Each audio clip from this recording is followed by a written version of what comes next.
સુરતની કાપોદ્રા પોલીસને મોટી સફળતા, ટ્રાવેલ્સ ઓફિસ ગરફોડ ચોરીનો ભેદ ઉકેલી 2 આરોપીઓને ઝડપી પાડ્યા। સુરતના કાપોદ્રા વિસ્તારમાં આવેલ નાના વરાછા વિસ્તારમાં આવેલી કામધેનુ ટ્રાવેલ્સ અને રચના રામદેવ ટ્રાવેલ્સ ઓફિસમાં થયેલી ગરફોડ ચોરીના ગુનાનો કાપોદ્રા પોલીસે સફળતાપૂર્વક ભેદ ઉકેલી લીધો છે।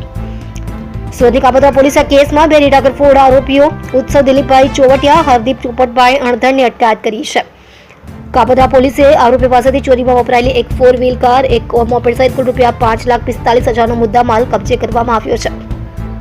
સમગ્ર મામલે કાપોદ્રા પોલીસે વધુ તપાસ હાથ ધરી છે। આરોપીઓના અન્ય ગુનામાં સંડોવણી અંગે આગળની પૂછપરછ કાપોદ્રા પોલીસ દ્વારા શરૂ કરવામાં આવી છે। સુરતની કાપોદ્રા પોલીસ દ્વારા આરોપીઓ ઉત્સવ દિલીપભાઈ ચોવટિયા, ઉંમર વર્ષ 20, ધંધો જ્વેલરીનું કામકાજ, રહે A1402 શિવાંત આઇકોનિક નવજીવન હોટલ પાસે, કેનાલ રોડ, સરથાણા, સુરત શહેર, હરદીપ પોપટભાઈ અણધણ, ઉંમર વર્ષ 20, ધંધો ડિઝાઇનર, રહે 7 પ્રમુખ પાર્ક સોસાયટી, રોયલ પાર્ક પાસે, પુણા ગામ, સુરત શહેર, મૂળ વતન ઊંચડી, તાલુકો તળાજા, જિલ્લો ભાવનગરનાને પકડી પાડી કાયદેસરની કાર્યવાહી કરેલ છે। તમે જોઈ રહ્યા છો સૌથી પહેલા ન્યૂઝ આપનાર સેવા ન્યૂઝ ગુજરાત, અજમલ જાદવની સાથે।